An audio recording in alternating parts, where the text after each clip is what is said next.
So today I'm going to be ranking all the Star Wars films from worst to best. I will not be including the Clone Wars ones I did in my previous ranking. I will be including the two spin-offs, Solo and Rogue One, simply because they were released in cinemas and were Star Wars films. I'll also be including Star Wars The Clone Wars TV special. Well, not TV special, movie, technically, but it's filmed like TV special. So yeah, I'll be reviewing all those ones and ranking them. So yeah. Okay. So yeah. In last place is Star Wars: The Phantom Menace. Phantom Menace is not good, even in the slightest. I think it is like very, very deliberately drawn out. Like it's got some like weird. It's like you got Jar Jar Binks, who like I don't mind. Like I don't hate him as much as some people do, but he isn't great. CGI. This is something I don't like about and the prequels is that the CGI, like they knew it wasn't gonna age well. There was no way they could have aged well. This one does have tried to have more practical effects than the other two, but all its practical effects are just generic ones. Like there was no sets built for this probably. Like there was the one set at the start of the film and then the rest was just CGI. So yeah, very annoying. Child acting in this is horrible, especially like Anakin's child acting in this is just is not good even in at all. That will never be good ever. Like Ewan McGregor's acting's pretty good in this though. Have to admit that's good, and so is Liam Neeson's. Yeah, Darth Maul is a pretty cool villain, but he's kind of just there. He doesn't do much. Amidala is annoying in this one. She's the most, apart from like Revenge of the Sith. And yeah. So anyway, next. Okay, so next is Star Wars: The Clone Wars movie. This one is meh. Well, not meh. It's bad, but I have a bit of a soft spot for it because I really used to like this one. I did also really used to like The Phantom Menace, but anyway, this one is more like there's some. It's just the animation, like I can live with. It's not terrible, but it definitely shouldn't have been released in cinemas. Like at the time, you had like really good animation films, and then this would just come out and be not very good. So yeah, not fun. Like I can see what they were trying to do, what George was trying to do here. He was trying to like, because obviously the Revenge of the Sith and Attack of the Clones did not well. Attack of the Clones did alright, but Revenge of the Sith didn't do well, and George was obviously going a bit bankrupt. So instead of releasing this in a TV show, he knew he'd make more money in theatres, so he released it in theatres instead. And it did make more money in theatres. He was right about that, but it just wasn't good. It was just 3 episodes of TV show crammed together into one thing. I'll go more into detail about that in the review I did of it. So yeah, watch that if you want to. Anyway. Okay, so next is Star Wars: The Last Jedi. Okay, I don't like this one very much at all. I think it's some guy trying to show off, like, almost. It's very no. It's deliberately like. It's deliberately divisive, which I never really like. I think that like it doesn't fit into the universe that was set up before, and it just deliberately tries to make no way that there could be a follow-up film to this and just end on this is what they wanted to do. I'm pretty sure, because there was no way there was going to be a follow-up film to this. Well, there was, but like there was no way this had set up one in even the slightest. So yeah, I've gone more in depth to that in my review of this one, because I've done a review of this one. So yeah, but anyway, I didn't like it very much at all. Not great at all. Anyway, next one. Next is Star Wars: Attack of the Clones. I don't actually mind this one, to be honest. I think it's just kind of meh. Like, strangely enough, I don't actually like. I think this is way better than Phantom Menace. Like, I think they've definitely improved. Again, CGI, like, it's improved from the Phantom Menace, obviously, so it's gonna age a bit better. Won't age great. I actually don't mind the Yoda in this, you see, because some people, like, a lot of people think that Yoda in this looks not good. But I don't think it looks too bad. There's also, like, like there is some like the entire pit with the entire segment of the film with Anakin and Padme on their honeymoon thing, like all their romance and stuff like that. I not very good at all. But you have at the same time a really good story, I think, with Obi-Wan on Kamino investigating the clone army. I thought that was a good story completely. Like, yeah, I can't really think of anything wrong with that apart from obviously the CGI and Jango Fett looking really fake in that fight. But yeah, I can't really think of too much wrong with this one. Well, I mean, I can't think of with the film, but with that subplot. Yeah, some of the other things that are actually bad about the film is obviously the subplot of Anakin and Padme feels really, really forced. Even though they tried to spend an entire movie setting it up, it still feels forced. Count Dooku doesn't appear till like an hour through the film, and he's meant to be the main villain of the film. That's not very good for the film. I think also some of the characters can just be like the acting in this one's terrible, apart from Ewan McGregor, always good. And Samuel L. Jackson's good in this one as well. But like Hayden Christensen and Natalie Pullman, I think. I forget her name. Anyway, the two of them just aren't good even in the slightest in the acting range. So yeah. Anyway.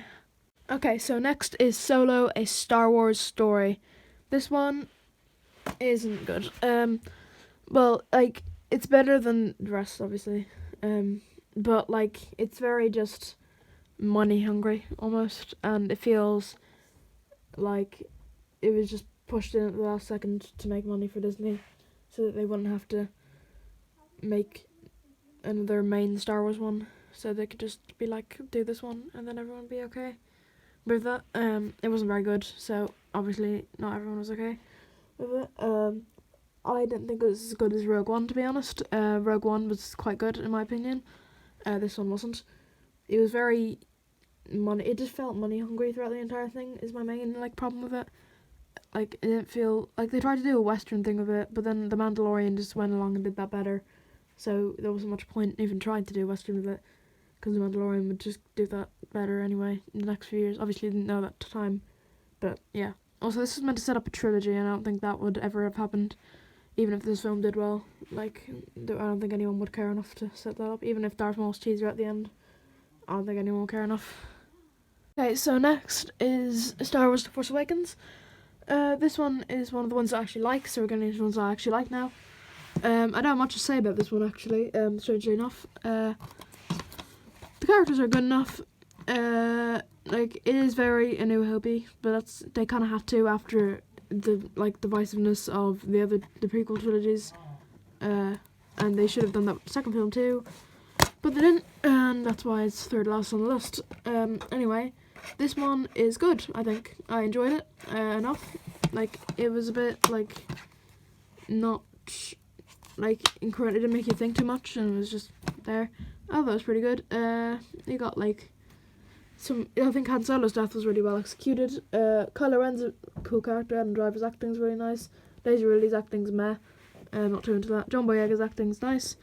Oscar Isaac's is okay. So yeah. Okay, so next is Star Wars Rise of Skywalker.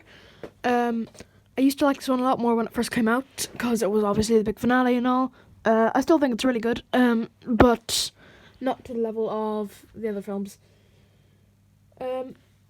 Like, this used to be my second favourite film when it first came out, and now I've kind of rethought that, because it's just kind of not as it was. Some of the stuff in it feels just a little really, like, it just kind of feels a bit more like they're trying to just kind of get back at the Last Jedi, which I think is fair, than try to make their own big film. Like, Colin Trevorrow's Rise of Skywalker sounds great, probably would have been my favourite Star Wars film. That wasn't made because Disney didn't like Colin Trevorrow, or more specifically Kathleen Kennedy didn't like Colin Trevorrow, and I don't like Kathleen Kennedy. Anyway, I think this film is fairly good. I think it's pretty good. Palpatine being back is a good choice. I think that was always been a good choice. I think there's too many supporting characters. Like, they just added her and her for no reason. They barely did anything. Rose is in this for a small segment, like a minute and a half probably. So not even barely a segment. So yeah. Adam Driver's good in this. His redemption's nice. Palpatine's like fall is cool too, and that scene where Rey has the lightsabers and was battling him, it was almost good. There was a good version of it made on YouTube afterwards. So yeah. Next is Star Wars: A New Hope. Star Wars: A New Hope is pretty good. It's better than like Force Awakens, who tried to do the same thing, or The Phantom Menace as a starter one. The plot is a bit basic, but I don't mind that. I used to not like this one as much, but then if you think about what it all started, everything it started and all that, yeah, it kind of starts to grow on you. It's very interesting as a start. Obviously, you can establish too much in it, but like I think it's fairly good. The Death Star plot is all basic but good, and yeah, that's all I really have to say about that one. Next is Rogue One: A Star Wars Story. I do actually really like this one, and I think it is very good. One problem I do have with it is the first act of it. I think it's a little bit slow, a little bit drab, not great. But the next two acts are really good, especially the third act. When they're on Scarif fighting there in the last 40 minutes of the film, it's really good, really fun. I thought it was very interesting. Some of the designs of the stormtroopers in this, and yeah, it didn't feel money hungry like Solo. It felt more like something someone actually wanted to do. When they couldn't make The Last Jedi. So yeah, very good. Very enjoyable, and yeah, the acting's really good as well. Next is Star Wars: Revenge of the Sith. This one has grown on me a lot as well. Just like New Hope. I think this one is actually like I said about The Force Awakens, its plot isn't good really, and Last Jedi's tried to be really good, wasn't. This one I think succeeded in having a really, really great plot, with really great characters, not so good dialogue, and not so good acting. Well, yeah, and special effects, but like I think you can't really take that away from the film because its plot and its actual like story is really good, and the ideas behind it are really fun, and the execution of it is pretty good. If you took a different actor who played Aiden Christian and same with Natalie Portman's character, you can really fix this entire film just by doing that and having a few more practical effects, because the story behind it and all that is really good. So yeah.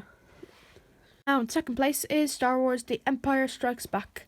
For a lot of people this would be their first place, not for me, because I think it's really good, incredible, but it is my favourite.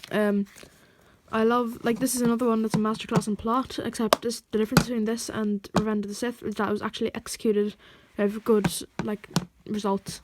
Same as the next film in my thing, in my ranking. Anyway, I think Yoda in this was a good ad, like, about him. I don't, like, it'd be very strange to not have him in Star Wars. Boba Fett was a really cool character in here. Sadly, he was wasted in Return of the Jedi. But he's back in The Mandalorian now, and soon the book of Boba Fett, which I'm really excited for. And I will review The Mandalorian sometime on here. Anyway. Yeah, so it's really, really good. It's got really good plot, good characters, good motivations, all that. Very good. Finally, my number one is Return of the Jedi. Return of the Jedi is really, really, really, really, really good. It's the big finale, you know, between all the sides. And I think that's always going to be interesting. I think it's very, like, smart in the way it does it. Not like The Rise of Skywalker. And I think that, like, it's not money hungry at all. It feels completely like they wanted to do this. And they're not just, like, money. It's like the prequels. I think they all felt like that. And it wasn't a Disney film, so that's good. Anyway, Luke in this is a struggle between the dark side and light side. Very, very, very, very good. Vader in this is just incredible throughout the entire thing. Yoda, same. He dies though, sadly. The second Death Star was a bit of a rehashed idea, but I didn't mind it. it definitely wasn't as rehashed as the Starkiller base in The Force Awakens. So yeah, very, very, very good. Yeah, that's my ranking of all the Star Wars films. Be sure to like and subscribe. Bye.